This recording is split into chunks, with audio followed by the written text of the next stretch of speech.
मेरे प्यारे बच्चों, एमीन्स में हम लोग सबसे पहले बात करते हैं कि साहब क्या है। जरा ध्यान दीजिएगा, थोड़ा एकदम पूरा फोकस चाहिए मुझे, तब जाकर के एक एक चीज मैं आपके दिमाग में इंस्टॉल कर पाऊंगा। एकदम पूरा फोकस दीजिए, ठीक है सर? आएंगे, ठीक है। सुनो सुनो, ध्यान से सुनो। एमीन्स जो है, एमीन्स बेटा ऐसा दुनिया में कहा जाता है कि amines are ammonia derivative. Amines जो है ये क्या है? Ammonia derivative. सही है ना? जैसे ये रहा अमोनिया NH3, और इसको अगर आप एक हाइड्रोजन हटा करके कुछ और डाल दोगे तो जैसे कि आप RNH2 बना दिए तो ये बन गया एमीन। आई बात समझ में कि नहीं? क्लियर है? अब जरा ध्यान से समझना है। जैसे मैं आप लोगों को कुछ बेसिक चीजें बता देता हूं ताकि आगे दिक्कत ना हो और एग्जाम में भी कोई ऐसी चीज आ जाए बेसिक सी चीज तो आप एक भी क्वेश्चन गलत करके ना हो। डन है? क्लियर है प्यारे बच्चों? जरा फोकस यहां पर लाइएगा। जैसे याद करो, हाइड्रोजन, OH, हाइड्रोजन, इनकी डिग्री की बात होती थी। कैसे होती थी? जैसा डिग्री कार्बन का वैसा डिग्री इनका। जैसे मान लो कार्बन है, एक कार्बन जुड़ा है और वहां से हाइड्रोजन जुड़ा है, तो क्या बोलेंगे साहब? अपना जो कार्बन है 1 डिग्री है तो आपका हाइड्रोजन भी क्या होगा? 1 डिग्री होगा। आ रहा है समझ में कि नहीं? अगर कार्बन दो कार्बन से जुड़ा हुआ है, याद करो दो कार्बन जुड़ा है, यहां पर मान लो कि OH, AH या कुछ भी X जुड़ा हुआ है, तो साहब ये 2 डिग्री का कार्बन है तो इससे जुड़ा हुआ हाइड्रोजन भी 2 डिग्री का होगा। ऐसे मान लो कोई बोले कि सर ये 2 कार्बन है ऐसे जुड़े हुए और यहां पर OH जुड़ा हुआ है, तो क्या बोलेंगे सर? ये 2 डिग्री का है तो ये OH भी 2 डिग्री का होगा। मतलब जो डिग्री कार्बन की वही डिग्री इनकी। बट बट बट बट ध्यान देना है, यहां पर बड़ी स्पेशल बन जाता है एमीन। नाइट्रोजन के साथ कार्बन के डिग्री से यहां पर कोई मतलब नहीं है। समझ गए? यहां पर नाइट्रोजन के साथ कितने कार्बन लगे हैं वो डिसाइड करेगा। नाइट्रोजन के साथ एक कार्बन है, कार्बन की डिग्री से मतलब नहीं है। ध्यान दीजिएगा, एक कार्बन है तो 1 डिग्री एमीन। क्या बोलेंगे? 1 डिग्री एमीन बोलेंगे। आई बात समझ में कि नहीं? अगर बेटा दो कार्बन है इस नाइट्रोजन के साथ तो क्या बोलेंगे? इसको 2 डिग्री एमीन। इसको कार्बन के डिग्री से कोई मतलब नहीं है।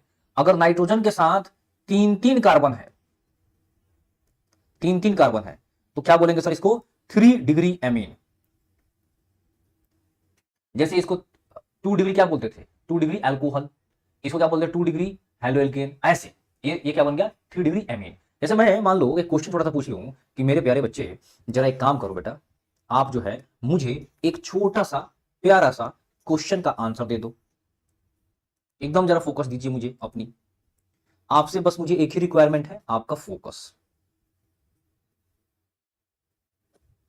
छोटा हो जा भाई, देख रहे हो कभी कभी जिद करने लगता है। सुनो, एकदम ध्यान से सुनो बच्चों, एकदम पूरा फोकस चाहिए। जैसे मान लो मैं बोलूं कि ये जो है ऐसा है कुछ NH2, क्या डिग्री है? एमीन की क्या डिग्री है? कितने कार्बन जुड़ा है नाइट्रोजन? जरा बताओ। एक कार्बन से ना, तो क्या बोलेंगे? 1 डिग्री। क्या बोलेंगे? 1 डिग्री। आई बात समझ में कि नहीं? सर अगर ऐसा हो जाए तो, ऐसा हो जाए तो CH3 CH CH3, सर यहां पर NH2 लगा हो तो सर ये जो कार्बन दिख रहा है ये 2 डिग्री का है। ये कार्बन जो दिख रहा है क्या है? 2 डिग्री का है। बट नाइट्रोजन के साथ एक ही कार्बन है तो ये एमीन अभी भी 1 डिग्री का है।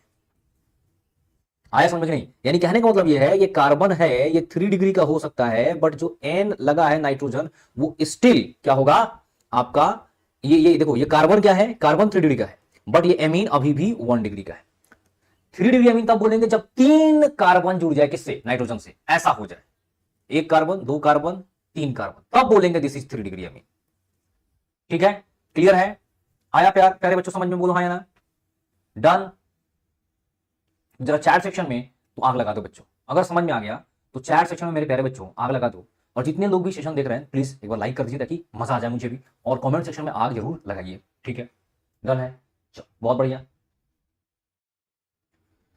आइए साहब, अब बात करते हैं आगे कि सर इसका एमओपी क्या है।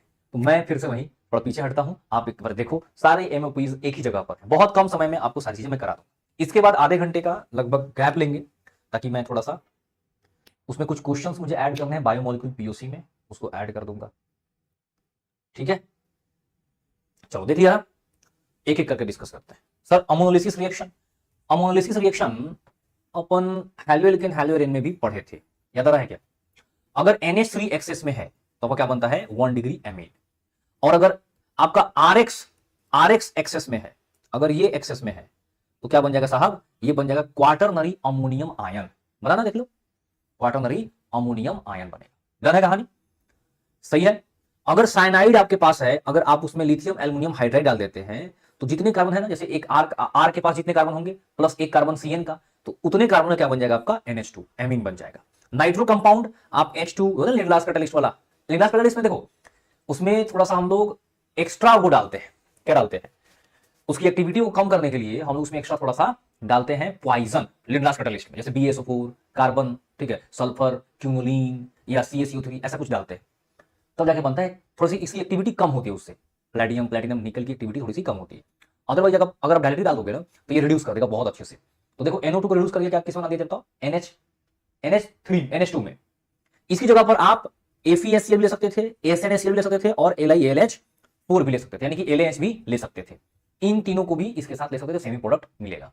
सर एमाइड के साथ देख लीजिए जरा, पहले क्या करेंगे P2O5 एक डिहाइड्रेटिंग एजेंट डालेंगे जिससे कि CN में कन्वर्ट हो जाएगा, और इस CN में क्या डाल देंगे LaH, जिससे क्या बन जाएगा आपका RCH2 NH2। ये वाला अब CN बन गया, साइनाइड बन गया, तो बस डालो इसमें LaH, कर दो reduce. Hoffmann bromide degradation reaction क्या करेंगे साहब, इसमें Br2 KOH डाल देंगे, डाल देंगे Br2 KOH, याद है हेलो फॉर्म वाला रिएजेंट, हेलो फॉर्म वाला रिएजेंट याद आया। लेकिन इसमें क्या है, सिर्फ ब्रोमीन है, ब्रोमीन डालेंगे Br2 KOH, और क्या बन जाएगा साहब, ये जो CO है ये गायब हो जाएगा और सीधा सीधा RNH2। डिग्रेडेशन क्यों बोल रहे हैं, क्योंकि एक कार्बन कम मिलेगा, एक कार्बन है ना इसमें, जैसे मान लो कि R में 3 कार्बन, इसका एक कार्बन, तो 4 कार्बन होता, 4 कार्बन नहीं होकर कितने कार्बन रहेंगे, 3 ही कार्बन रहेंगे, तो क्या हो गया, डिग्रेड हो गया, that is the degradation reaction. Gabriel phthalimide synthesis, इससे क्या होगा साहब, 1 डिग्री एलिफैटिक एमीन बनेगा। ये एकदम ये एक ही रिएक्शन ही है, टेंशन ना लो। ये रहा RX साहब, यहां पे आप ध्यान दीजिएगा जरा, ये जो RX है ना इससे बनता है R प्लस मतलब कार्बोकटायन, कार्बोकटायन बना मतलब कैन रीअरेंज, डन है। तो यही इसी R पे NH2 आकर के लग जाता है, इसी R पे NH2 आके लग जाता है, ठीक है। लेकिन वो रीअरेंज होगा, जैसे मान लो कि आपके पास ऐसा कुछ है, यहां पर आया कार्बोकटायन बना है ना, आ रहा है समझ में, देखो यहां पर देखो, यहां पर देखो, इस जगह पर बात कर रहा हूं, इस जगह पर, ठीक है। तो कार्बोकटायन क्या होगा, रीअरेंज होकर के 1 डिग्री है ना, तो यहां पर जाके बैठ जाएगा, 2 डिग्री बन जाएगा, अब उसके ऊपर आकर के NH2 अटैच होगा। आई बात समझ में कि नहीं, क्लियर है मामला, इजी है ना, डन। तो जरा चैट सेक्शन में एक बार फटाफट से आप फायर इमोजी टाइप कर दीजिए ताकि मैं समझ जाऊंगा, हाँ मेरे प्यारे बच्चों को सारी चीजें समझ में आ गई। एक बार देख लो स्क्रीन पे सारी चीजें कंप्लीट, डन डन, आगे बढ़ा जाए। चलिए साहब जरा इस क्वेश्चन को सॉल्व बताइए फटाफट से, क्या आएगा आंसर।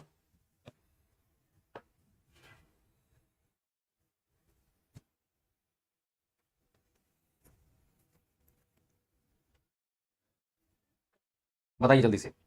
LaH है, क्या हो जाएगा, रिड्यूस हो जाएगा, CH3 CH2 CH2 NH2, इसमें भी CH2 NH2। सर यहां पर क्या हो जाएगा, CH3 CH2 NH2। सर यहां पर बेंजीन और फिर यहां पर NH2। सर यहां पर बिया देखो, गैब्रियल ये वाला है हॉफमैन ब्रोमाइड डिग्रेडेशन रिएक्शन, यानी CO गायब होगा और वहां पर क्या लग जाएगा, PH NH2, बस CO गायब कर दो। यहां पर क्या बनेगा साहब, H ए रहा NH2 PH और Me।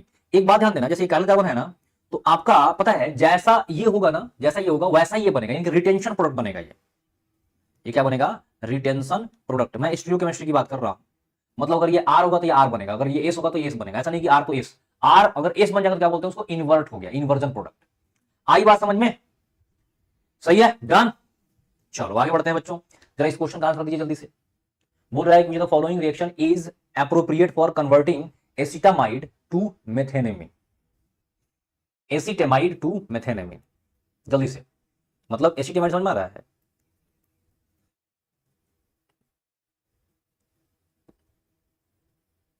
से ये बनाना है CH3NH2।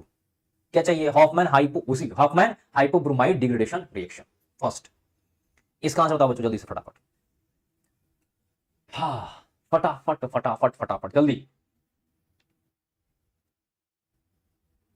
जल्दी भैया जल्दी, बाबू भैया जल्दी से। बोल रहा है आइडेंटिफाई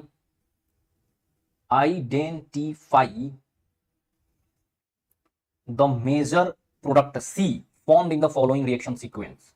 सी क्या बनेगा, देखो NaCN है ना, तो NaCN जब डालेंगे तो ये I हटेगा और यहां पर CN लग जाएगा, और OH पार्शियल हाइड्रोलिसिस करवा देंगे। समझ में आ रहा है कि नहीं। ए क्या बना, ए बन गया CH3 CH2 CH2CN, ठीक साहब। अब इसका हमने पार्शियल हाइड्रोलिसिस करवा दिया, ओके। पार्शियल हाइड्रोलिसिस क्या बन जाएगा, एमाइड बन जाएगा, CH3 CH2 CH2 C double bond O NH2। अब फिर क्या है, वही Hoffmann bromide degradation reaction, NaOH Br2 sir क्या बना देगा, CO गायब हो जाएगा, ये CO गायब हो गया, और क्या बन गया CH3 CH2 CH2 NH2। क्या बना बताओ, ब्यूटाइन क्या बना, बताओ बताओ बताओ क्या बना, वन ना, प्रोपाइल एमीन। अभी जस्ट देखो सामने बना है, प्रोपाइल एमीन तो बोलेंगे इसको। चलो नेक्स्ट इसका बताओ आंसर क्या है। Which of the following reaction will not give primary amine as the product कौन सा प्राइमरी एमीन प्रोडक्ट नहीं देगा। सीएम करवाओगे LH के साथ तो प्राइमरी एमीन नहीं देना चाहिए, ओके। बताइए बताइए क्या बनेगा, कौन प्राइमरी एमीन नहीं देगा। देखो अगर इसका करवाओगे फर्स्ट वाले का तो क्या बन जाएगा, CH3 C CH3 CH2 NH2 primary amine. Second करवाओगे तो CH3 NH और CH3 बन जाएगा, NC NH CH3 बनता है ना। जो दूसरा कार्बन है ना, दूसरा कार्बन है उसको हाइड्रोजन, और नाइट्रोजन को भी जितना हाइड्रोजन चाहिए उतना मिल जाता है, सिंपल सी बात है। इसकी बात करी जाए तो CONH2 LiLH4 इससे भी क्या बन जाएगा आपका, रिड्यूस कर देगा, CnBr2 KOH इससे भी रिड्यूस कर देगा। अब जरा सोच के बताओ कौन सा है भाई, कौन सा नहीं दिया प्राइमरी एमीन। क्या बोल रहा है question, which the following reaction will not give primary amine as the product. ये रहा ना सेकंड भाई, सेकंड रहा, सेकंड रहा, सेकंड क्वेश्चन, क्वेश्चन नंबर 2 आ रहा है समझ में, मतलब ऑप्शन नंबर 2। अब बात करते हैं किसके बारे में, प्रॉपर्टीज ऑफ एमीन। आइए ये सारे प्रॉपर्टीज हैं इनकी। कार्बाइल एमीन रिएक्शन इसको आइसोसाइनाइड टेस्ट बोलते हैं, basic nature, heating of quaternary amine, acetylation, coupling reaction और हिंसबर्ग रिएजेंट, इनको एक एक करके अपन पढ़ते हैं। डन है, आ जाओ। कार्बाइल एमीन रिएक्शन क्या है सर, कार्बाइल एमीन रिएक्शन जरा बताइए। आइसोसाइनाइड टेस्ट, इसमें क्या होता है, क्लोरोफॉर्म लेते हैं KOH के प्रेजेंस में, जिससे कि NC बनता है, NC आइसोसाइनाइड। बहुत घटिया टेस्ट, टेस्ट बोलो, बैड स्मेल, टेस्ट नहीं बैड स्मेल, बहुत बुरा गंदा। कभी स्कूल में भी किए होगे बच्चों, हाँ या ना, कोई किया स्कूल में आइसोसाइनाइड टेस्ट, बहुत फेमस है स्कूल वालों का, बहुत फेमस, मतलब स्कूल वाले जो होते हैं, स्कूल वाले टीचर जो है उनका इतना फेमस, इतना प्यार है आइसोसाइनाइड टेस्ट से। इस मतलब कि बैड स्मेल को पता नहीं क्यों इतना पसंद करते हैं, क्या बताया जाए। कौन कौन ये टेस्ट किया है स्कूल में अपने, जरा एक बार चैट में लिखेंगे, ठीक है। बेसिक नेचर ध्यान रखना है, ये बेसिक नेचर, अगर बेसिक नेचर जो है ध्यान देना बच्चों, बेसिक नेचर एमीन का सब्जेक्ट। देखो एक चीज समझना, बेसिक नेचर की बात हम लोगों ने करी थी कहां पर, GOC में। लोकलाइज्ड अगर लोन पेयर है, यानी कि रेजोनेंस में पार्टिसिपेट नहीं कर रहा है, जैसे मैं बोलूं कि जरा बताइए ये CH3 ध्यान समझना बच्चों, CH3 CH2 NH2 है, तो जो लोन पेयर है कैसा लोन पेयर है, लोकलाइज्ड, ये कोई रेजोनेंस में नहीं है। लेकिन यहीं पे ऐसा हो जाता CH2 डबल बॉन्ड CHNH2 होता, तो that is the delocalised lone pair. कैसे, पाई सिग्मा और लोन पेयर कॉन्जुगेशन में है ना, तो ये क्या होता आपका डीलोकलाइज। ये जो लोन पेयर है यहां जाता, ये यहां जाता, डीलोकलाइज हो गया। तो जब भी रेजोनेंस में पार्टिसिपेट करेगा तो वो किसी और को देने के लिए, जब इलेक्ट्रॉन देता है, कोई लोन पेयर देता है, शेयर करता है, तो उसमें बेसिक टेंडेंसी आती है ही नहीं शेयर करने के लिए, या कम है तो क्या कर पाएगा, उतना नहीं दे पाएगा, सिंपल सी बात है। आ रहा है बात समझ में कि नहीं, क्लियर है कहानी। तो बेसिक नेचर जो डीलोकलाइज होता है उसका कम होता है एज कंपेयर टू लोकलाइज। इसका वाला क्या है, लोकलाइज्ड, एक जगह पर, इसका क्या है, डीलोकलाइज। समझ गए मेरी बात, तो ध्यान देना है, लोकलाइज लोन पेयर का बेसिक नेचर सबसे ज्यादा एज कंपेयर टू डीलोकलाइज। फिर एमीन्स का सबसे ज्यादा होगा, एमाइड का उससे कम, और साइनाइड का और भी कम। एमाइड का क्यों भाई, एमाइड का कम क्यों हुआ, RC डबल बॉन्ड ONH2 है। अब जरा देखो ये नाइट्रोजन जो है, ये नाइट्रोजन है ना रेजोनेंस में, pi sigma lone pair resonance में है, तो डीलोकलाइज। आया समझ में कि नहीं। लेकिन यही अगर आपका नॉर्मल एमीन रहे RNH2 तो डीलोकलाइज है, आराम से शेयरिंग कर देगा। आया समझ में नहीं, तो याद रखना इन सब चीजों को, एलिफैटिक वाला ज्यादा होगा as compare to aromatic. Clear है कहानी मेरे प्यारे बच्चों, क्या ये सारी चीजें क्लियर है आपको, डन है, परफेक्ट है, चलो परफेक्ट, बहुत बढ़िया। तो अब इनकी बात करते हैं, हीटिंग ऑफ क्वाटरनरी एमीन, इससे क्या बनता है, इससे बनता है फॉर्मेशन ऑफ एल्कीन होता है। तो एल्कीन के MOP में भी कई बार इस क्वेश्चन को पूछा जाता है। चलिए आइए, अच्छा ये आ गया, और क्या है इसके बाद, heating of quaternary amine, okay कोई बात नहीं। इसको थोड़ा सा आगे कर लेते हैं, ये रहा, ठीक है। हॉफमैन ब्रोमाइड डिग्रेडेशन रिएक्शन, ये इसको यहां कर लेते हैं। चलो, तो बच्चों क्वाटरनरी एमीन का सबसे खास बात क्या है कि इसमें हॉफमैन प्रोडक्ट बनता है, यानी कि लेस सब्स्टिट्यूटेड एल्कीन बनता है। अब जरा देखो ये चीज समझना, क्या एक कार्बन का एल्कीन बनेगा? नहीं बनेगा ना, किसका बनेगा? एटलीस्ट 2 कार्बन चाहिए। अब जरा सोचो, अगर मैं इसके साथ नीचे वाले के साथ एल्कीन बनाता हूं तो जरा सब्स्टिट्यूट होगा ना। जैसे इसके साथ अगर डबल बॉन्ड बना दिया तो एक तो CH3 एक्स्ट्रा आ गया, हाँ या ना? तो लेस सब्स्टिट्यूटेड के साथ बनाना है, तो ये रहा ना लेस सब्स्टिट्यूटेड, तो क्या बनेगा प्रोडक्ट जरा बताओ? CH2 डबल बॉन्ड CH2, और साथ में क्या बनेगा? बाकी जो भी चीजें हैं एज इट इज अब जोड़ दीजिए। CH3 था, CH3 छोड़ दिया जैसा था वैसा, ये CH3 छोड़ दिया, यहां पर CH2 CH3 था, छोड़ दिया, बन गया, दिख रहा है, ये एल्कीन बन गया। तो इसको MOP ऑफ एल्कीन में भी यूज करते हैं। तो ये कुछ क्वेश्चन है, ये कुछ क्वेश्चन है बच्चों, जरा इसको सॉल्व कर दो जल्दी से, जल्दी सॉल्व करिए, फटाफट फटाफट फटाफट।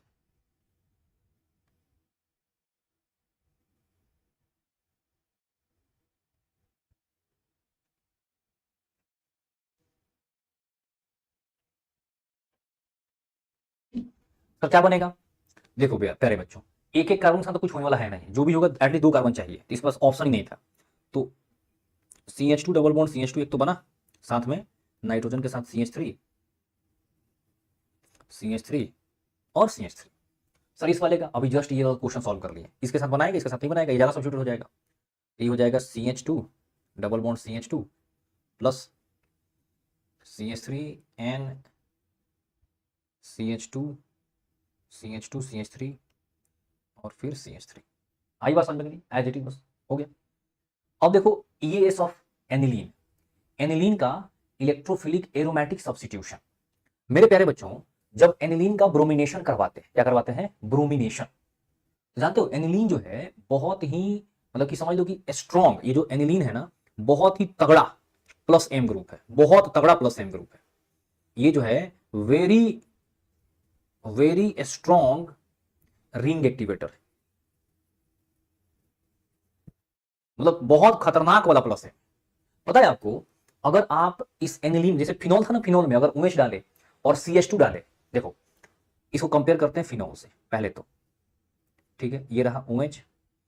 आप क्या किए, इस OH में अगर आप Br2 और आप CH2 डाल देते हो, ठीक है, Br2 CH2, ठीक है, तो क्या बनता है? एक ब्रोमीन जाके जुड़ता है। ध्यान समझिएगा मेरी बात, ये OH एक यहां और एक यहां, एकदम पूरा फोकस चाहिए ऑर्थो पे, एक पैरा पे। लेकिन यही बेटा अगर आप इसमें वाटर डाल दोगे, मतलब Br2 के साथ H2O भी ले लेते हो अगर आप, ब्रोमीन वाटर, तो 3 ब्रोमीन जाकर के जुड़ जाएगा और ये व्हाइट कलर का प्रेसिपिटेट बनाएगा। Br Br Br, और ये क्या होगा? व्हाइट प्रेसिपिटेट, व्हाइट PPT होगा। सही है क्या? आ रही है बात समझ में? अच्छा बेटा एकदम पूरा फोकस चाहिए मुझे, पूरा फोकस चाहिए, जरा ध्यान दीजिएगा।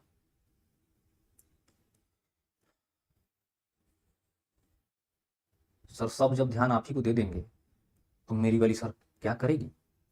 आपकी वाली अभी इंतजार करेगी या आपका वाला इंतजार करेगा? अभी पढ़ाई करना है, ठीक है, एग्जाम है। सुनो, अगर यही आपका एनिलीन होता NH2, पता है चाहे इसमें आप क्या डालो बेटा, Br2CS2 डाल दो या Br2H2O डाल दो, होगा तो ट्राइब्रोमिनेशन है, बहुत तगड़ा रिंग एक्टिवेटर है। सही है, और ये भी क्या होगा सर? व्हाइट कलर का ही होगा, ये भी देगा व्हाइट PPT। तो यार ना ब्रोमीन वाटर टेस्ट, ब्रोमीन का रेड व्हाइट कलर धीरे धीरे फेड होगा और व्हाइट कलर का पेशेंट बन जाएगा। तो व्हाइट बनता है फिनॉल का भी, ब्रोमीन वाटर के साथ बनता है, लेकिन ध्यान देना है, और व्हाइट इसका ही बनता है, लेकिन CH2 के साथ नहीं बनता। तो आएगा ना कि ब्रोमीन का हम लोग टेस्ट करें, जैसे एक देखो, एक है अनसेचुरेशन वाला टेस्ट, जिसमें कि एल्कीन और एल्काइन के बारे में बताएगा। ब्रोमीन डालेंगे तो एडिशन ऑफ ब्रोमीन होगा, Br2 गायब होगा, तो रेड रेड वॉलेट कलर जो है फेड होगा, तो हम बोल देंगे साहब यहां पर अनसेचुरेशन है, ठीक है। या ये जो है आपका फिनॉल हो सकता है, या ये एनिलीन हो सकता है। 3 चीज मिला, एल्कीन, एल्काइन, मतलब कि अनसेचुरेटेड, फिनॉल और आपका एमीन, मतलब कि एनिलीन हो सकता है। फिर हमने उसमें वाटर के साथ कर दिया तो व्हाइट पेस्टेड बन गया, व्हाइट पीपीटी बना, तो अपन समझ जाएंगे क्या है साहब, ये फिनॉल है या बेंजीन है। ठीक है, फिनॉल है या एनिलीन है। अब क्या करेंगे, CH2 के साथ अगर करवाएंगे तो व्हाइट पीपीटी नहीं बना तो हम डिस्टिंग्विश कर लेंगे कि फिनॉल है, और बन गया तो हमें पता चल जाएगा क्या है, आपका एनिलीन है। आया बात समझ में नहीं, काफी इंपॉर्टेंट है। अब क्वेश्चन ये है सबसे बड़ा कि साहब मोनोब्रोमिनेशन करवाएं कैसे, जैसे ये तो लगेगा ही 3 ब्रोमीन, तो करे क्या, जाए तो जाएगा। तो बड़ी इसके लिए तरीका ढूंढा गया। तरीका क्या है कि साहब क्या करते हैं, इसका एसिटिलेशन करवा देते हैं। क्या करते हैं, एसिटिलेशन करवा देते हैं, एसिटाइलेशन करवा देते हैं, एसिटाइलेशन, ठीक है। और फिर उसकी हाइड्रोलिसिस करवा देते हैं, देन हाइड्रोलिसिस। सर मतलब समझा नहीं, समझा रहा हूं, समझाऊंगा तभी ना समझोगे। ये देखो NH2 है, पहले हमने क्या किया, इसके ऊपर डाल दिया CH3 COOCl और मान लो डाल दिया FeCl3, एक लुईस एसिड। आ रहा है समझ में, क्या करता है, इलेक्ट्रोफाइल जनरेट करता है। ये जो इलेक्ट्रोफाइल है, पता है जाकर के इसको तो करना चाहिए था अटैक किसके ऊपर, बेंजीन रिंग के ऊपर, लेकिन पता है इलेक्ट्रॉन डेंसिटी इतना ज्यादा है ना नाइट्रोजन के पास कि जाकर के उसको अटैक करेगा। ठीक है, यानी कि ये जो अटैक है बेटा, ये अटैक होकर के कुछ ऐसा बनाता है, NH C double bond O CH3, समझ गए, ऐसा बना। अब देखो जरा इसका जो लोन पेयर है, पहले जो लोन पेयर था, पहले वो क्या था साहब, पहले जो लोन पेयर था वो इस बेंजीन रिंग के साथ ही घूम रहा था। अभी जो लोन पेयर है वो इधर भी है और थोड़ा इधर भी है, यानी कि अब इसकी एक्टिविटी कम हुई है। अब क्या करो आप, इसमें डाल दो आप Br2, ठीक है, Br2 डाल दो। अब Br2 डालते ही क्या होगा, एक Br जाकर के जुड़ जाएगा। पानी मत डाल देना, नहीं तो फिर वहीं का वहीं पहुंच जाओगे, पानी मत डाल देना अभी Br2 डालो। तो ये NH C double bond O CH3 बना, और एक Br यहां और एक Br नीचे, तो पैरा वाला मेजर होता है, ऑर्थो भी बनता है, पैरा मेजर होता है। अब बेटा इसके बाद आप कर दो इसकी हाइड्रोलिसिस, अब कर दो इसकी हाइड्रोलिसिस, यानी कि अब डाल दो आप इसमें H3O+, तो ये वाला बॉन्ड टूटेगा, ठीक है, ये बॉन्ड टूटेगा और क्या बन जाएगा, ये बन जाएगा आपका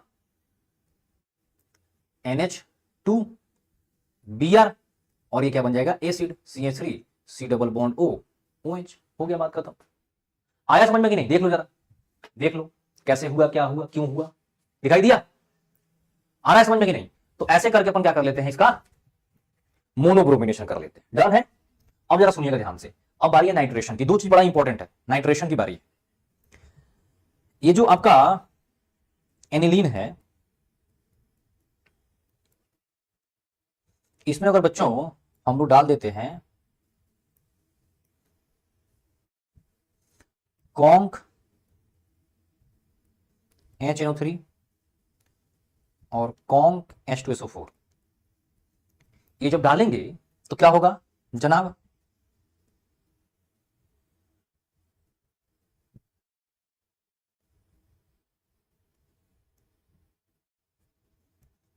क्या होगा डालने पे, यहां से बनता है इलेक्ट्रोफाइल, पता है ना सब किसी को, NO2। इलेक्ट्रोफाइल क्या बनता है, NO2 बनता है, NO2+, ये जाकर के जुड़ जाएगा। तो सर कहां जुड़ना चाहिए, सबको पता है इलेक्ट्रोफाइल ऑर्थो पैरा पे जाता है, तो ये जाता है ऑर्थो पे और कहां जाता है, पैरा पे।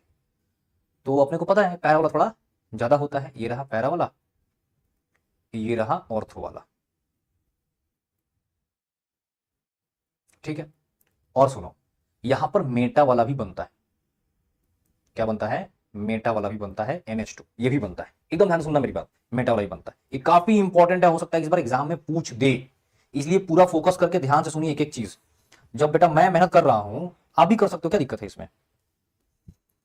सुनो, अब जान दो कमाल की बात, ये 52%, ये क्या है 52%, और जान दो कमाल, ये 2% है बस, मात्र,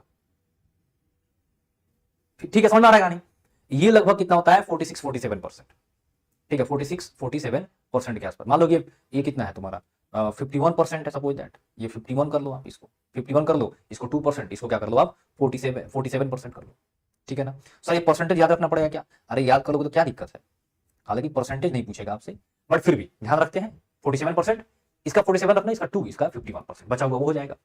और मेरी बात को ध्यान से समझना, सर ऐसा क्यों हुआ, ये इतना क्यों बन गया, जानते हुआ क्या, क्योंकि मीडियम कैसा है बेटा, एसिडिक मीडियम है ना, कॉन्क HNO3 है, कॉन्क H2SO4 है, तो ये मीडियम जो दिख रहा है आपको कैसा मीडियम है, एसिडिक मीडियम है, एसिडिक मीडियम है।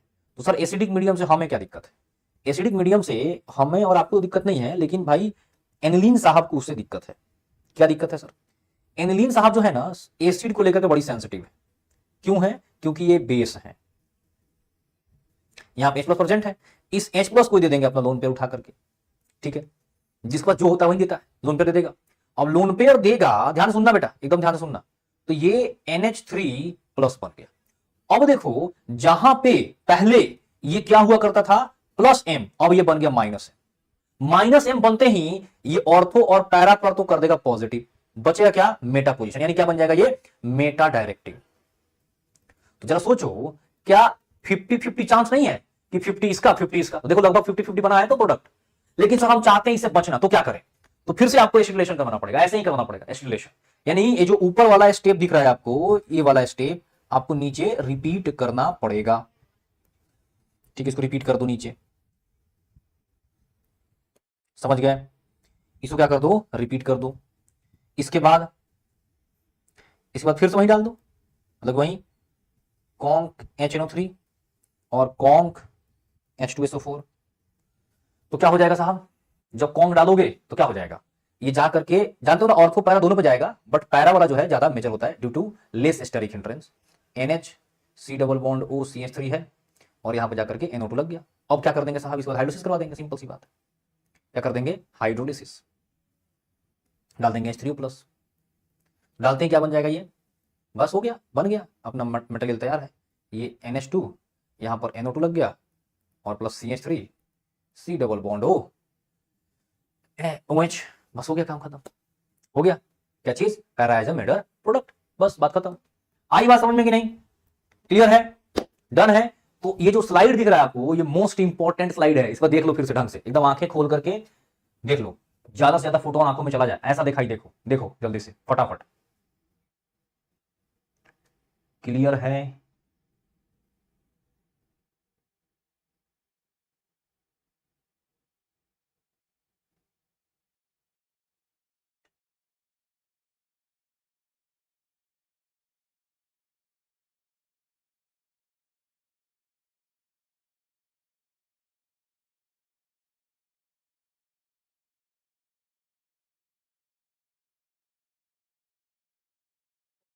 डन। अब सुनो, एसिटिलेशन रिएक्शन में तुम पता है कि H निकलता जाकर के वहां पर ये एसिटाइल ग्रुप जो है जुड़ जाएगा, RN और C double bond O CH3 बन जाएगा, सिंपल।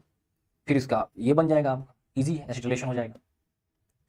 फिर कपलिंग रिएक्शन, ये दोनों आपस में क्या हो जाएंगे? HCl बाहर निकलेगा और ये दोनों जुड़ जाएंगे, दोनों चीज, ये Cl बाहर निकलेगा, दोनों जुड़ जाएंगे आपस में, ठीक है। इसको ध्यान रखिएगा, कपलिंग रिएक्शन में भी क्वेश्चन पूछ लेता है, ठीक है बच्चों। डन।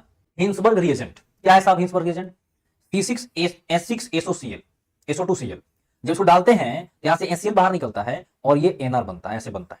और जो ये दिख रहा है ना hydrogen, this is the acidic hydrogen बेटा। क्या है? Acidic hydrogen.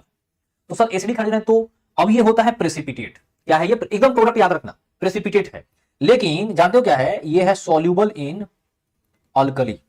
क्यों सर? अल्कली में क्यों सॉल्यूबल है? अल्कली में इसलिए सॉल्यूबल है, अल्कली में इसलिए सॉल्यूबल है क्योंकि एसिडिक है, एसिड बेस रिएक्शन हो जाएगा, सॉल्यूबल हो जाएगा, सिंपल सी बात है, सॉल्ट बन जाएगा तो सॉल्यूबल हो जाएगा। अच्छा सर 2 डिग्री वाला, अब जरा सोचो 2 डिग्री वाले में क्या होगा? कार्बन होगा, हाइड्रोजन तो गायब हो गया एक तो वो इनसॉल्युबल होगा, यानी 1 डिग्री वाला क्या होगा? सॉल्युबल इन अल्कली होगा। 2 डिग्री वाला क्या होगा? पीपीटी तो बनाएगा, यहां पर भी पीपीटी बना, और सॉल्युबल अल्कली में ये क्या होगा? Not soluble in alkali, insoluble in alkali, in alkali. अच्छा सर, और 3D वाला रिएक्शन ही नहीं करेगा, क्यों? क्योंकि 3D पर हाइड्रोजन ही नहीं है, हाइड्रोजन होता तब तो इनके बीच में आपस में रिएक्शन होता, HCl बाहर निकलता है ही नहीं, हाइड्रोजन तो कहां निकलेगा? आया समझ में कि नहीं? ये था हिंसबर्ग रिएक्शन। जल्दी जरा इस क्वेश्चन का आंसर दीजिए फटाफट। Nitration of aniline in a strong acidic medium also gives meta nitro aniline because, क्यों? अभी जस्ट बातचीत हुई, in acidic medium aniline is present as anilinium ion. Fourth, क्या बात है, क्या बात है, बहुत बढ़िया बच्चों, बहुत तेज हो भाई, वेरी तेज बच्चे। इस क्वेश्चन का आंसर दो। बोल रहा है कि nitrobenzene on reaction with conc HNO3H2SO4 at इतना forms which of the following product, क्या बनाएगा? नाइट्रोबेंजीन की बात हो रही है, नाइट्रोबेंजीन, याद है नाइट्रोबेंजीन?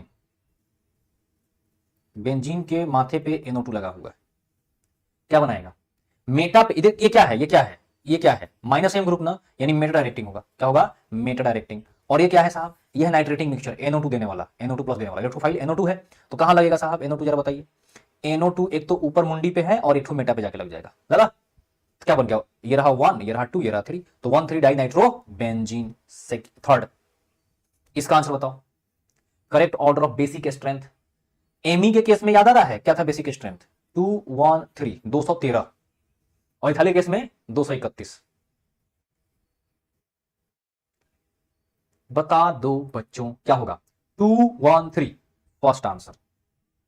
इसका बताओ, with the following amine will give carbylamine test. कौन देगा कार्बाइल एमाइन टेस्ट, जिसके पास NH2 होगा, जिसके पास NH2 होगा वही देगा। कौन है, सेकंड है, बाबा क्या बात है सर। नेक्स्ट इसका आंसर दीजिए, will identify the compound which reacts with Hinsberg reagent। Hinsberg reagent कौन करता है, जिसके पास वो, ये कौन करता है बताओ, कौन करता है, 2 डिग्री वाला और 1 डिग्री वाला। अच्छा, उसके बाद क्या है कि डिसॉल्व इन अल्कली कौन होता है साहब, सिर्फ 1 डिग्री वाला।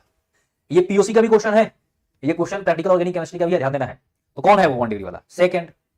इस अब देखो एमओपी ऑफ डाइजोनियम, डाइजोनियम की बात होती है तो डाइजोनियम एक तो रिएक्शन विद एरोमेटिक एमीन है, एलिफैटिक एमीन है और पिनाकोल डाइट्रेशन, 3 तरह का रिएक्शन है इसमें। पहला है reaction with aromatic amine, NaNO2 और HCl क्या कर देता है साहब, डाइजोनियम में कन्वर्ट कर देता है। इसको याद रखना है, कोल्ड कंडीशन में NH2 सीधा सीधा N2Cl में कन्वर्ट हो जाएगा, ठीक है। अगर ये 2 डिग्री होता ना तो इसके पास टॉटो, देखो इसका मैग्नीशियम देखा जाएगा ना तो टॉटोमेरिज्म होता है, टॉटोमेराइज होता है, हाइड्रोजन एक जाता है उसके पास, उसका हाइड्रोजन इसके पास आता है। आ रहा है समझ नहीं, एक तो हाइड्रोजन ऐसे ही निकल जाता है बाहर, ठीक है। जो दूसरा हाइड्रोजन है वो जाकर के टॉटोमेरिज्म करता है। जैसे यहां से एक इलेक्ट्रोफाइल जनरेट होता है NO+, ये जाकर के अटैक करता है किसके ऊपर, NH2 के ऊपर। ध्यान देना है, ये सब छोटी छोटी चीजें ध्यान देना है। NH2 के ऊपर, NH2 तुम्हारा strong ring activator plus M group है, जाकर खट से उसी के ऊपर अटैक कर देगा, इलेक्ट्रॉन डेंसिटी बहुत ज्यादा है वहां पे, तो वहीं चला जाएगा। अब ये जो NO2 जाकर उसके पास चिपका तो हाइड्रोजन बाहर निकल जाता है, हाइड्रोजन बाहर निकला, अब जरा समझना, हाइड्रोजन बाहर निकला, फिर दूसरा जो हाइड्रोजन बचा हुआ है वो टॉटोमेरिज्म करता है, देन ये N2Cl में कन्वर्ट होता है। लेकिन अगर सोचो वो हाइड्रोजन हो ही नहीं तो कुछ और बनेगा ना प्रोडक्ट, आया ना, तो हमेशा ध्यान रखना NH2 कन्वर्ट्स टू N2Cl इस रिएजेंट के प्रेजेंस में, ध्यान रहेगा। तो अगर 1 डिग्री है तो कन्वर्ट हुआ, 2 डिग्री है तो देख लो जरा कन्वर्ट नहीं हुआ है, सिर्फ क्या हो गया, NO2 आकर के इसके ऊपर अटैक कर दिया, R लगा है। अब जरा सोचो कि अगर NR2 है तो इसके ऊपर अटैक करने का कोई जगह ही नहीं है, अगर अटैक करता NO उसके ऊपर, क्या करता NO अटैक करता उसके ऊपर, तो एक चीज जाएगा ना बाहर, चार थोड़े बॉन्ड बनाएगा, नाइट्रोजन थोड़े 4 बॉन्ड बनाएगा, बाहर निकलता, R थोड़े बाहर निकलेगा, तो क्या करता है बेचारा मजबूरी में जाकर के बेंजीन रिंग पे अटैक करता है। तो ये 3 तरह का प्रोडक्ट बनता है, देख लीजिए जरा जल्दी से फटाफट, मैं हट जाता हूं। हाँ जी देख लिए क्या, बोल दो ना जरा, देख लिया, क्या बात है बच्चे यार इतने ब्रिलियंट हैं आजकल के, क्या बताया जाए। Diazotization reaction of aliphatic amine, same to same, N2Cl बना, R NH2 है डाला, सेम रिएजेंट डाला, N2Cl बना, H3O+ डाल देंगे तो HCl और NH2 निकल जाएगा बाहर, R+ बनेगा, R+ मतलब carbocation, this is the carbocation. Carbocation बनते ही ये बात ध्यान देना है कि ये रीअरेंज कर सकता है, OH डाल देंगे तो अल्कोहल बन जाएगा, हीट डाल देंगे तो एल्कीन बन जाएगा, सिंपल सी बात है। पिनाकोल डाइट्रेशन रिएक्शन, ये रहा रिएक्शन सेम टू सेम। अगर मान लो कि OH ग्रुप है अल्फा पोजीशन पे, ठीक है, या अल्फा पोजीशन पे NH2 है, OH की अल्फा पोजीशन पे NH2 है, तो क्या हो जाएगा साहब, ये डाइजोटाइज हो जाएगा और क्या बन जाएगा, RC+O, यानी कि कार्बोनाइल कंपाउंड बन जाएगा, सिंपल सी बात है। प्रॉपर्टीज ऑफ डाइजोनियम, डाइजोनियम की प्रॉपर्टीज क्या है, ये PH2 N2Cl है, ये देखो पूरा पूरा डाइजोनियम का यहाँ रिएक्शन सब एक साथ दे दिया गया, पूरा रिएक्शन यहाँ पर कंप्लीट रिएक्शन, है, देख लीजिए जरा और देखिए क्या प्रोडक्ट बनता है, सारे के सारे प्रोडक्ट्स भी यहाँ पर ऑलरेडी मेंशन्ड हैं, देख लिया। अगर आपको बेंजीन बनाना है, बेंजीन क्या बनाना है, बेंजीन, सीधा बेंजीन, तो क्या कर दो, अल्कोहल डाल दो, या आप H3PO2 डाल दो H2 के प्रेजेंस में। अगर आप H2 डालोगे तो अल्कोहल बन जाएगा, मतलब कि फिनॉल बन जाएगा, आ रहा है समझ में कि नहीं। CuSCN डाल दोगे, CuCN डाल दोगे तो CN लग जाएगा जाकर के, CuHBr डाल दोगे तो Br लग जाएगा, CuHCl डाल दोगे तो Cl लग जाएगा। सैंडविच रिएक्शन याद है ना, तो कुछ वो भी रिएक्शंस यहाँ पर हैं डाइजोनियम के। जरा इस क्वेश्चन का आंसर दीजिए, in the reaction A is, A क्या है, क्या बना रहा है, N2Cl है ना, गायब हो गया ना, यानी क्या डालना पड़ेगा अपने को, H3PO2 H2O के प्रेजेंस में, फोर्थ। इसका आंसर बताओ बच्चों जल्दी से, the reagent are in the given sequence of chemical reaction, are क्या होगा, अरे क्या होगा बताओ, फिर से गायब हो गया ना N2Cl, यानी कि अल्कोहल या H3O, ये तुम्हारा ये होगा, कहां गया ये H3PO2, यानी कि फर्स्ट होगा ये तो, ठीक है। इसी के साथ ये भी क्या होता है अपना, एमीन्स भी एंड हो गया। तो बायोमोलिक्यूल के शानदार जबरदस्त जानदार लेक्चर में आपका स्वागत है, और इसी के साथ स्टार्ट करते हैं बायोमोलिक्यूल। मेरे प्यारे बच्चों देखो, बायोमोलिक्यूल में अपने को पढ़ना क्या क्या है ये बता दूंगा आपको। सबसे पहले कार्बोहाइड्रेट, फिर अपने को प्रोटीन पढ़ना है ना, प्रोटीन यानी कि वही एमिनो एसिड्स, ठीक है, फिर बस विटामिन है, एंजाइम्स है, छोटी मोटी चीजें, बस मेनली कार्बोहाइड्रेट है, सबसे मेन बड़ा जो पोर्शन है दैट इज द कार्बोहाइड्रेट। मेरे प्यारे बच्चों, कार्बोहाइड्रेट किसको बोलते हैं?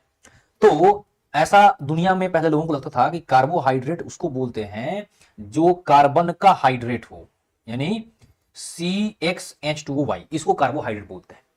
तो लोगों को बड़ी दिक्कत हो गई, अच्छा ठीक है साहब, इसके कई सारे एक्सेप्शन निकल करके आ गए, है ना, इस चीज के कई सारे एक्सेप्शन, जैसे तुम्हारा एसिटिक एसिड है CH3COOH, ये भी इस फॉर्मूले को फॉलो करता है, ठीक है, जैसे ग्लूकोज करता है, ग्लूकोज तो करता है CH6H12O6, है ना, जैसे ग्लूकोज तो करता है, बट ये भी एसिटिक एसिड भी करने लगता है। कुछ ऐसे भी कार्बोहाइड्रेट मिले जो कि इस फॉर्मूले को फॉलो नहीं करते हैं।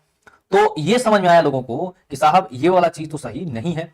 फिर उन्होंने अच्छे से रिसर्च किया और पता चला कि कार्बोहाइड्रेट्स आर एक्चुअली में क्या है, वो कार्बोनाइल कंपाउंड यानी कि एल्डिहाइड और कीटोन है, जिसमें कि पॉलीहाइड्रोक्सी ग्रुप्स लगे होते हैं, यानी ढेर सारे हाइड्रोक्सी OH ग्रुप्स ढेर सारे लगे होते हैं। दैट इज द कार्बोहाइड्रेट, सही है। अब कार्बोहाइड्रेट को एकदम ध्यान से सुनने वाला चैप्टर है, पूरा फोकस करके ध्यान से सुनिए। कार्बोहाइड्रेट को क्लासिफाई किया गया साहब दो टाइप में। पहला टाइप था शुगर और दूसरा टाइप था नॉन शुगर। साहब शुगर किसको बोल रहे थे? जो स्वीट टेस्ट का था, मीठा लग रहा था, दैट इज द शुगर।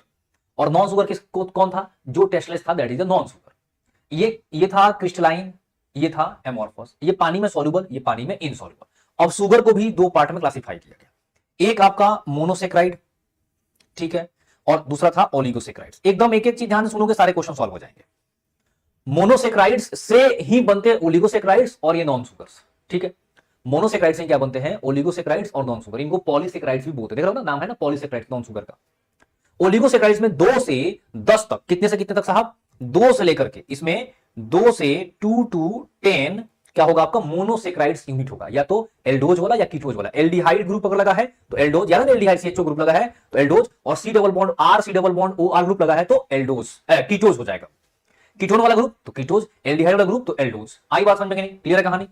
और सर डाइसेक्राइड्स से लेकर के कितने होंगे? ट्राई टेट्रा ऐसे करके कहां तक होंगे? अपने 10 तक होंगे, that is the oligosaccharides. Polysaccharide 10 से ज्यादा जितने भी होंगे सब क्या होंगे? पॉलीसेक्राइड्स बोलेंगे, उनको नॉन शुगर बोलेंगे। जैसे कि आप एग्जांपल देख सकते हो, सेलुलोज है, ये सब क्या है? सेलुलोज, ये सब आपके आते हैं नॉन शुगर्स में। डन है कहानी? समझ के देखो, ढेर सारे यूनिट्स हैं, मतलब कि इनको हाइड्रोलिसिस करने पे ढेर सारे मोनोसेक्राइड्स यूनिट देखने को मिलते हैं। तो क्लासिफिकेशन समझ में आया। अब अपन बात करेंगे मोनोसेक्राइड्स के बारे में डिटेल में, क्योंकि इसी से बना है। जो चीज ओलिगोसेक्राइड्स या पॉलीसेक्राइड्स यानी नॉन शुगर है, बना तो मोनोसेक्राइड से। यानी कि मोनोसेक्राइड को अगर ढंग से पढ़ लेते हैं तो बाकी सारी चीजें इजीली समझ में आ जाएंगी। इनके थोड़े से स्टोइकोमेट्री के बारे में बात करते हैं, डी और एल सिस्टम के बारे में। क्या है सर डी और एल सिस्टम? ये देखो, ये जो नीचे देखो CH2, एकदम पूरा फोकस है ये बेटा। ये CH2OH दिखाई दे रहा है, ये CH2OH दिखाई दे रहा है। तो जो CH2OH दिख रहा है आपको, उसके जस्ट ऊपर वाला, इस CH2OH के जस्ट ऊपर वाला जो OH है, अगर लेफ्ट में है, कहां पर है? लेफ्ट में, तो क्या बोलेंगे? एल बोलेंगे। लेफ्ट में है तो एल, डन है। और राइट में है तो क्या बोलेंगे उसको? डी। लेफ्ट में है तो एल और राइट में है तो डी। ये डी और ये एल डिफरेंट चीज है, ये बस नोटेशन के लिए है, डी और एल। लेफ्ट है कि राइट है, ऐसा। This is the Fischer projection. तो फिशर प्रोजेक्शन में CH2OH के अगर राइट साइड में लगा है तो दैट इज द आपका डी, और लेफ्ट में लगा है तो एल कहलाएगा। डन है कहानी? ये हमारे लेफ्ट राइट है, सामने किताब, और हमारे राइट साइड में अगर है तो डी, और हमारे लेफ्ट साइड में है तो एल। समझ गए मेरी बात? अब फोकस करना मेरी बात ध्यान से। ये डी वो छोटा वाला डी और एल नहीं है, दिस इज नॉट डेक्स्ट्रोरोटेटरी और लीवरोटेटरी, ये बस रिप्रेजेंटेशन के लिए, याद रखना है। क्लियर है कहानी? आई बात समझ में? और उस छोटे वाले डी को पॉजिटिव और छोटे वाले एल को नेगेटिव से भी रिप्रेजेंट करते हैं, ये ध्यान दीजिएगा, ठीक है। ये डी अलग है, वो डी अलग है, छोटा डी अलग चीज, बड़ा डी अलग चीज, छोटा एल अलग चीज, बड़ा एल अलग चीज। आया बात समझ में कि नहीं? क्लियर है कहानी? अब जरा आगे बढ़ते हैं। सर एल्डो हेक्सोस के बारे में बातचीत हो रही है। ये रहा डी ग्लूकोज, समझ में ना? CH2OH के जस्ट ऊपर वाला कार्बन, जस्ट ऊपर वाला OH जो है कहां पर है? राइट साइड में तो डी, और लेफ्ट में है तो एल। कितने इसमें इसमें कितने काले कार्बन है? देख लो जरा, काले कार्बन देख लो कितने हैं। 1 2 3 4, 4 काले कार्बन है। और ये कैसा कंपाउंड है? अनसिमेट्रिकल। कोई सिमेट्री दिख रहा है क्या? ऊपर CHO, नीचे क्या है? CH2OH। कोई सिमेट्री नहीं है। अगर ऊपर CHO नीचे CH होता तो उसको बोलते कि सिमेट्रिकल है। तो सिमेट्रिकल नहीं है तो कितने काले कार्बन? 4। तो 4 का स्क्वायर 2 का पावर 4 हो जाएगा। 4 का स्क्वायर बोल रहा हूं, 2 का पावर 4, जितने कायरल सेंटर उतना 2 के पावर, तो 2 का पावर 4 16 डी और 16 एल क्या हो जाएंगे? इसके आपके स्टीरियोआइसोमर्स हो जाएंगे। आई बात समझ में कि नहीं? क्लियर है कहानी? अब देखो ईपीमर्स के बारे में बात हो रही है। सर ईपीमर्स क्या है? ईपीमर्स जो होते हैं एक आइसोमर्स है। कैसे? ईपीमर ऐसे आइसोमर हैं जिसमें किसी एक कार्बन के राउंड एच घुमा होता है। मतलब इसमें क्या है, वन कार्बन के राउंड क्या होता है, एच एंड ओ एच घूम गया रहता है, एच ओ एच घूम गया रहता है, एच ओ एच घूम गया रहता है। जैसे इसमें देखो ग्लैक्टोज, देखो आप ग्लैक्टोज देखो और देखो ग्लूकोज, क्या डिफरेंस है साहब, इस कार्बन को 1 बोल दूं, इसको 2 है ना, CH वाला तो प्राइमरी फंक्शनल ग्रुप है ना, तो 1 2 फिर 3, ये 4, ये 5, ये 6 हो जाएगा। ठीक है, अब जरा देखिए इसमें, देखिए 1 2 3 4 5 6 हो गया। अब जरा देखो पहला कार्बन, दूसरा कार्बन देखो कुछ नहीं घुमा है, तीसरा देखो कुछ नहीं घुमा है, चौथे में देखो तो इसका एच घूम गया, बाकी सब चीज एज इट इज है। इसका मतलब क्या है, ये C4 ईपीमर्स, ग्लैक्टोज डी ग्लैक्टोज और डी ग्लूकोज क्या है, C4 ईपीमर्स। अब जैसे इसमें देखो ये रहा मैनोज, मैनोज क्या है, C2 ईपीमर्स, C2 ईपीमर, देखा C2 के राउंड एच घूम गया है, एच घूम गया है C2 के राउंड, दैट इज द आपका क्या चीज, C2 ईपीमर्स। जैसे क्वेश्चन पूछ सकता है कि मैनोज बताओ कैसा ईपीमर है, तो बता देंगे C2 ईपीमर है। सर ग्लूकोज और ग्लैक्टोज का क्या रिलेशन है, तो क्या बोल देंगे C4 ईपीमर्स है। आई बात समझ में नहीं। अब देखो यहां पे इनके रिएक्शन के बारे में बताया गया, रेड फास्फोरस HI क्या कर देता है, एल्डिहाइड को भी कन्वर्ट कर देगा एल्केन में, और क्या बोलते हैं अल्कोहल को भी एल्केन में कन्वर्ट कर देगा। तो इसमें पॉली क्या है, पॉली एल्डिहाइड, क्या बोलते हैं उसको, पॉलीहाइड्रोक्सी एल्डिहाइड है ना ये ग्लूकोज, तो एल्डिहाइड और जितने भी मतलब कि इसमें कार्बन है ना, उतने कार्बन का नॉर्मल एल्केन बन जाएगा। कितने कार्बन, 6, तो क्या बन गया 6 कार्बन का नॉर्मल एल्केन, हेक्सेन बन जाएगा, नॉर्मल हेक्सेन। आई बात समझ में नहीं। NH2OH का साथ रिएक्शन याद करो, क्या हो जाएगा, जाकर ये सिल्वर बॉन्डों से जुड़ जाएगा, H2 बाहर निकलेगा और ये जुड़ गया, ठीक है कि नहीं, क्या बन गया साहब, ग्लूकोज ऑक्सीन। याद आया, अभी जस्ट पढ़ा गया था किसमें, क्या करो, nucleophilic addition elimination reaction in कहां पे, कार्बोनाइल कंपाउंड। ये देखो जरा एसीएन के साथ क्या हो जाएगा, जाकर के CN लग जाएगा, OH लग जाएगा, साइनोहाइड्रिन बन जाएगा, डन है कि नहीं कहानी। फिर रहा ये वाला, ये सारे रिएक्शन अपन पढ़े हुए, देख लेना एक बार, एसिटिलेशन रिएक्शन हो जाएगा पूरा पूरा, ठीक है देख लो जरा। फिर उसके बाद आप देख लो ये वाला Br2H2 वाला रिएक्शन, इससे भी जाकर के COOH बन जाएगा। इसमें प्राइमरी देखो Br2OH जो है प्राइमरी अल्कोहल को, ध्यान दीजिए, प्राइमरी अल्कोहल को, किसको, प्राइमरी अल्कोहल को एंड आपके एल्डिहाइड को कार्बोक्सिलिक एसिड में कन्वर्ट कर देता है, डन है। HNO3 है तो जाकर के सेमी काम करेगा, ये जाकर के देखो अब ये फ्रुक्टोज का रिएक्शन है, फिर वही सी हार्मोन में जाकर अटैक कर देगा, सिंपल सी बात है। Ring structure of glucose, glucose जो होता है, ग्लूकोज और फ्रुक्टोज, उनका रिंग स्ट्रक्चर भी पाया जाता है। समझ में आ रहा है कि नहीं, रिंग स्ट्रक्चर। सर कैसे मिलता है रिंग स्ट्रक्चर, होता क्या है कि जो CH2OH के जस्ट ऊपर वाला कार्बन था ना, ऊपर वाला कार्बन जिसके ऊपर OH और जिससे हम लोग चेक कर रहे थे कि D है कि L है, वो वाला कार्बन जाकर के अटैच हो जाता है किससे, कार्बोनाइल से, कार्बोनाइल वाले कार्बन से। अगर ग्लूकोज है तो ग्लूकोज का ऊपर वाला था CHO, उससे जाकर अटैच हो जाएगा, तो 6 मेंबर का रिंग बनाएगा, ऑक्सीजन को लेते हुए 6 मेंबर का रिंग, देखो ना 6 मेंबर का रिंग बना। और रिंग जो है ये पायरॉन टाइप का रिंग दिखता है, पायरॉन्स, इसलिए नाम क्या पड़ता है इसका, पायरानोज, उसी से नाम डिराइव हुआ पायरानोज। इसको बोलते हैं अल्फा डी पायरानोज। इस स्ट्रक्चर को याद रखना, अगर नीचे है तो अल्फा और ऊपर OH है तो बीटा। अब इसमें जानते हो क्या होता है, एक नया आपका स्टीरियो सेंटर जनरेट हो जाता है, जो था ना CHO वाला, ये CHO वाला था, तो CHO वाला ये O और ये H हो गया, अब यहां पर जाकर OH लग गया, तो ये भी तो हो गया ना डिफरेंट, इसके भी तो 4 वैलेंस डिफरेंट हो गए, हाँ या ना, ये नीचे और यहां से OH लगा हुआ है, O लगा है ऐसा, तो क्या बन गया तुम्हारा, ये भी बन गया एक नया स्टीरियो सेंटर। तो रिंग स्ट्रक्चर में ध्यान दीजिएगा 5 रिंग स्ट्रक्चर में 5 कायरल कार्बन होते हैं, कायरल कार्बन होते हैं किसमें, रिंग में। और कमाल मैं बताऊं, रिंग वाला जो है, रिंग वाले की ज्यादा होती है क्या चीज, स्टेबिलिटी, मतलब कि हाँ स्टेबिलिटी, तब ये ज्यादा मिलते हैं as compare to straight chain, ring ज्यादा मिलता है। आई बात समझ नहीं, इनको क्या बोलता हूं, देखो सारी चीज सेम है ना, बस एक कार्बन के राउंड, जो पहला ही कार्बन था उसी के राउंड HOH डिफरेंट हो गया, तो इनको एनोमर्स बोलते हैं। अल्फा और बीटा क्या बोलते हैं, एनोमर्स।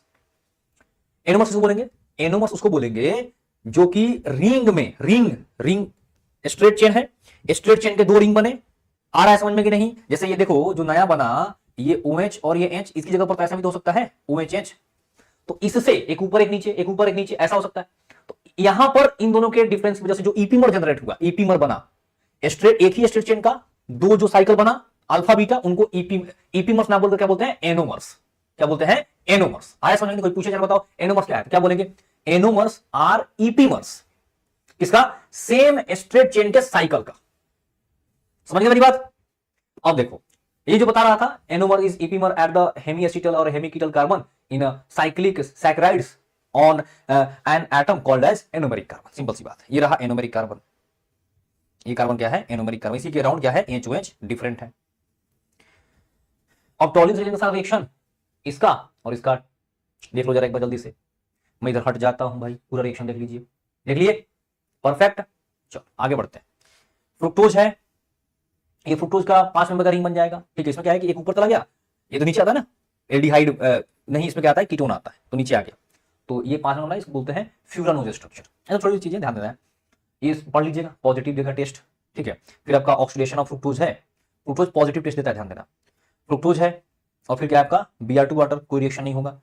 सुक्रोज क्या है साहब, सुक्रोज देख रहे हो अल्फा डी ग्लूकोज और बीटा 2 फ्रुक्टोज का डाइमर है, ठीक है, क्रिस्टलाइन होता है। यहाँ पर ये जो लिंकेज दिख रहा है, 2 रिंग जिससे जुड़े हुए हैं, इसको ग्लाइकोसिडिक लिंकेज बोलते हैं, ग्लाइकोसिडिक लिंकेज बोलते हैं। इसे जुड़ा हुआ है, कोई पूछ देगा कि बताओ जो आपका अल्फा डी ग्लूकोपायरानोज है और बीटा डी फ्रुक्टोपायरानोज है, उनके बीच में क्या कौन सा है, तो क्या बोलेंगे C1 और C2, C1 एंड C2 के साथ बॉन्ड बना हुआ है। माल्टोज है, देख लो जरा, ये नॉन रिड्यूसिंग यूनिट है, ये क्या है, रिड्यूसिंग यूनिट है, ध्यान दीजिएगा जरा, है ना। फिर ये रहा ये आपका लैक्टोज, मिल्क शुगर जिसको बोलते हैं। ये सब चीजों को एक बार देखते चलना, पढ़ने वाली चीज है बस। एमाइलोज है ना, 100 से लेकर के 3000 तक इसमें रहता है एन की वैल्यू, ठीक है ना। स्टार्च है, ये सारी चीजें पढ़ते जाना है। सेलुलोज है, सेलुलोज को पढ़ लेना एक बार आप लोग। टेस्ट ऑफ कार्बोहाइड्रेट दिया हुआ है, इनका टेस्ट कैरेक्टरिस्टिक्स टेस्ट होता है, उसको देख लीजिएगा एक बार थोड़ा सा।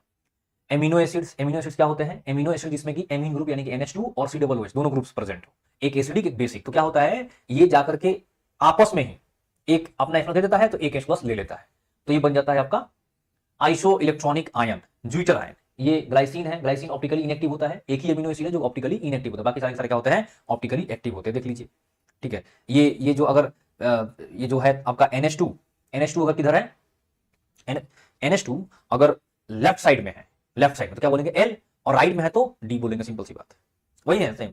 इसमें R के थ्रू देखते हैं, R के थ्रू इनका क्लासिफिकेशन न्यूट्रल है, सिंथेटिक है, रिक्वायर्ड, इसेंशियल, नॉन इसेंशियल और सेमी इसेंशियल। फिर इसका chemical nature neutral, acidic, basic सब होता है। न्यूट्रल कब होगा, न्यूट्रल तब होगा जब क्या होगा, इसमें सेम नंबर होगा, किसका, same number of COOH and NH2। Sir acidic कब होगा, जब COOH ज्यादा हो जाए किससे, NH2 से। बेसिक कब होगा, जब NH2 ज्यादा हो जाए किससे, COOH से, सिंपल सी बात है। आ रहा है समझ में कि नहीं, ऐसा कहानी देख लो जरा, इधर आ जाता हूं मैं। डन, समझ गए बच्चों। आइसोइलेक्ट्रिक पॉइंट बताया था ना, आइसोइलेक्ट्रिक पॉइंट ये क्या हो जाते हैं अपना, जैसे मान लो कि ये RCH, ये NH2 है और ये COOH है, डन है बच्चों।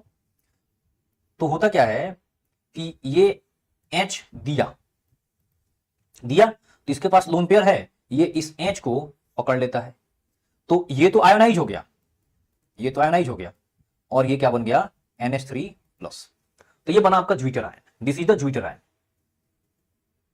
ज्विटर आयन, या इसको आइसो इलेक्ट्रिक आयन भी बोलते हैं। इसमें क्या है, ये देखो चार्ज तो इसके ऊपर होता है, बट ओवरऑल जो होता है ये न्यूट्रल होता है, ओवरऑल क्या होता है, न्यूट्रल होता है। आई बात समझ में कि नहीं, क्लियर है कहानी।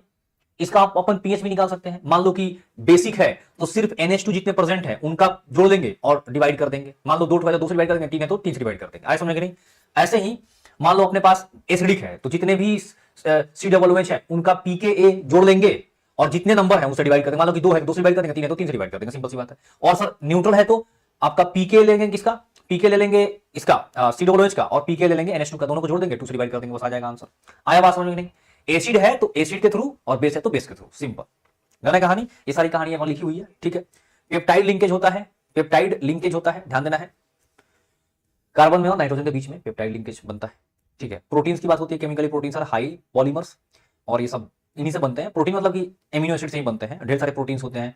प्रोटीन का टेस्ट आपका देख लो, एक है बायोरेट टेस्ट और दूसरा क्या है, नाइहाइड्रीन टेस्ट, इसको एक बार पढ़ लीजिएगा, ठीक है, पढ़ने वाली चीज है। इसी के साथ बायोमोलिक्यूल वाली कहानी क्या होती है, कंप्लीट होती है। एक बार विटामिन वाला लिस्ट एक बार देख लेना आप लोग, उसको बायो में भी पढ़े होंगे आप लोग, ठीक है ना। तो चलो बस आगे स्टार्ट करते हैं POC, ठीक है। क्या स्टार्ट करते हैं साहब, POC स्टार्ट करते हैं, प्रैक्टिकल ऑर्गेनिक केमिस्ट्री। आइए, इसमें कुछ जेईई के रिलेवेंट क्वेश्चन में लेकर के आया हूं। देखो प्यूरिफिकेशन की सबसे पहले बात हो रही है, फिल्ट्रेशन, सब्लिमेशन, डिफरेंशियल, और आपका यहाँ पर है ना क्रोमेटोग्राफी है, बहुत सारी चीजें, स्टीम डिस्टिलेशन, फ्रैक्शनल डिस्टिलेशन, सारी चीजें हैं, देख लो एक बार जल्दी फटाफट से, ठीक है। ये पढ़ने वाली चीज है, देख लो। फिल्ट्रेशन है, कैसे फिल्टर करते हैं, filtration is used to separate insoluble solid component of the mixture from the soluble component of the, ये सब बेसिक चीजें हैं, ठीक है। फिर ये रहा आपका रिक्रिस्टलाइजेशन, इसको पढ़ लेना, पढ़ने वाली चीज है एकदम एक जगह पर। सब्लिमेशन है, इसको पढ़ लीजिएगा। फिर आपका है सिंपल डिस्टिलेशन, इसको एक बार पढ़ लेना। ये सब देखो एक क्वेश्चन भी आ गया तो काम बन गया ना अपना। फ्रैक्शनल डिस्टिलेशन देख लेना एक बार क्या है, फिर आपका हो गया distillation under reduced pressure, vacuum distillation. फिर आपका स्टीम डिस्टिलेशन हो गया, इसको देख लो एक बार जल्दी से, ठीक है, ऐसे छोटी छोटी चीजें हैं। फिर आपका हो गया डिफरेंशियल एक्सट्रैक्शन, इसको देख लीजिएगा। अब देखो जरा इस क्वेश्चन को सॉल्व करो, which purification technique is used for high boiling organic liquid, कौन सा यूज होगा। अभी पढ़े रहोगे तो आंसर आ जाएगा। आया समझ में कि नहीं? देखो जेई मेन का पीवाईक्यू है ना, D reduced pressure distillation. Next, with the following is the structure of separating funnel. थोड़ा सा याद रख, इसी क्वेश्चन को याद रख लोगे तो काम बन जाएगा। ए वाला है क्रोमेटोग्राफी, पढ़ लीजिएगा एक बार जल्दी से, है ना। क्या है क्वेश्चन? एडजॉर्प्शन प्रिंसिपल टेक्निक इसमें क्रोमेटोग्राफी में यूज होता है, बी। नेक्स्ट जो है क्या है? Adsorption chromatography. ये क्या है साहब? Adsorption chromatography. देखो एक चीज होता क्या है, जैसे एक सॉलिड सरफेस को एडजॉर्बेंट बोलते हैं। एडजॉर्बेंट के ऊपर जो मोबाइल पार्ट होता है, जैसे गैस हो गया या लिक्विड हो गया, वो जाकर के जब चिपकता है तो सबकी अलग अलग टेंडेंसी होती है। जैसे मान लो कि NH3 है, NH3 और हाइड्रोजन, ये दोनों के चिपकने की टेंडेंसी डिफरेंट होगी। एडजॉर्प्शन टेक्निक के ऊपर आपका पूरा का पूरा क्रोमेटोग्राफी काम करता है। तो सबका अपना अपना एक्सटेंट है, तो कोई कम चिपका है, कोई ज्यादा चिपकेगा, सिंपल सी बात है, हाँ या ना। तो उसी बेसिस पे हम लोग क्या करते हैं? फिल्ट्रेशन करते हैं, किससे? क्रोमेटोग्राफी से। आया समझ में कि नहीं? तो कॉलम क्रोमेटोग्राफी देख लो, अलग अलग पार्ट पे अलग अलग कलर आएगा, है ना। इसको पढ़ लीजिएगा, इजी चीज है, बहुत मुश्किल, देख लो एक बार जल्दी से, है ना। नेक्स्ट क्या है साहब? नेक्स्ट आपका थिन लेयर क्रोमेटोग्राफी, TLC, इसको देख लीजिएगा, ठीक है। फिर आपका है क्वालिटेटिव एनालिसिस, अलग अलग लिविंग टेस्ट है। कार्बन है, कार्बन को अगर हम लोग Cu के साथ रिएक्ट करवाएंगे तो CO2 बनता है, ठीक है। अब ये CO2 आपका CaOH होल ट्वाइस रिएक्ट करके CaCO3 बनाता है, जो मिल्की कलर का होता है, लेकिन और ज्यादा CO2 पास कर देंगे तो मिल्की कलर डिसअपियर हो जाता है ना। और हाइड्रोजन है ऑर्गेनिक कंपाउंड में तो H2O बनेगा, ठीक है, लिविंग्स मेथड से। बस यही है। और वो जो CuSO4 है उसके साथ रिएक्ट करके ब्लू विट्रोल बना लेगा। फिर आपका है डिटेक्शन ऑफ अदर एलिमेंट, जैसे कार्बन नाइट्रोजन है तो इसको लेसिंग्स टेस्ट से बनाते हैं। और ये जो बनता है ना, सोडियम के साथ सारा रिएक्शन होता है। लेसिंग्स जो लेसिंग्स एक्सट्रैक्ट की जहां पर बात आएगी वो सोडियम के साथ रिएक्शन होगा। सोडियम के साथ, सोडियम है उसको हीट करते हैं। मान लो कि कंपाउंड में कार्बन है, नाइट्रोजन है, तो CN बन जाएगा, NaCN। तो ये जो NaCN है इसको बोलते हैं लेसिंग्स एक्सट्रैक्ट, ठीक। फिर अगर सल्फर है तो Na2 बन जाएगा, X है तो NX बन जाएगा, और आपका CN और H तीनों है तो आपका SCN बन जाएगा। आई बात समझ में? ठीक है। डिटेक्शन ऑफ नाइट्रोजन कैसे डिटेक्ट करते हैं साहब? NaCN के साथ रिएक्शन करवाते हैं, फिर डिटेक्ट हो जाता है, सिंपल सी बात है। ये देखो, ये एजो डाई ये जो कंपाउंड नहीं देगा रिएक्शन, ठीक है। डिटेक्शन ऑफ सल्फर कैसे करते हैं साहब? Na2 से रिएक्शन करवाते हैं, डिटेक्शन ऑफ सल्फर आ जाता है। फिर लीड एसीटेट टेस्ट देख लीजिए इसको एक बार, PBS बनता है ब्लैक कलर का, ठीक है। फिर कार्बन नाइट्रोजन सल्फर ये क्या बना देगा? आपका NCS बना देता है, CNS, है ना, सोडियम थायोसाइनेट। और ये जो FeCl3 के साथ रिएक्ट करता है तो फिर एक कॉम्प्लेक्स बन जाता है। डिटेक्शन ऑफ हाइड्रोजन, है ना, फंक्शन ऑफ नाइट्रिक एसिड के साथ रिएक्शन करवाएंगे तो HCl बन जाता है। सब एकदम सिंपल सिंपल चीज है। AgCl के साथ रिएक्शन करवाएंगे, AgN3 का रिएक्शन करवाएंगे तो क्या बन जाएगा? AgCl। NaBr के साथ करवाएंगे तो आपका NaB, ऐसे मतलब कि व्हाइट प्रेसिपिटेट, एक येलो प्रेसिपिटेट, है ना, पेल येलो बोलते हैं या डल येलो बोलते हैं। और आयोडीन होगा तो बहुत डार्क येलो आएगा। फिर आपका डिटेक्शन ऑफ फॉस्फोरस, फॉस्फोरस साथ रिएक्शन ऐसा होगा, ठीक है। फिर क्वांटिटेटिव एनालिसिस है कि अगर डुमास टेस्ट है, जेल्डाल टेस्ट है, N2 रिलीज होता है, वहां पर NS रिलीज होता है, और दोनों मेथड से एस्टिमेट करते हैं किस चीज का? नाइट्रोजन का। ये जरा देख लो, ठीक है। ये सब एक बार पढ़ लेना। और क्या, इस क्वेश्चन को जरा देखो, during hydrogen test sodium fusion extract is boiled with concentrated H. इसका तो आंसर याद कर डालो एकदम बच्चों, इन क्वेश्चंस का आंसर याद कर डालो, पूरा पूरा आंसर, ठीक है, याद कर डालो एकदम, क्वेश्चन और आंसर पूरा याद कर डालो, इसी में से आ जाएगा कोई ना कोई। डन है? इसी के साथ अपना पूरा ऑर्गेनिक केमिस्ट्री OC पूरा क्या होता है? कंप्लीट।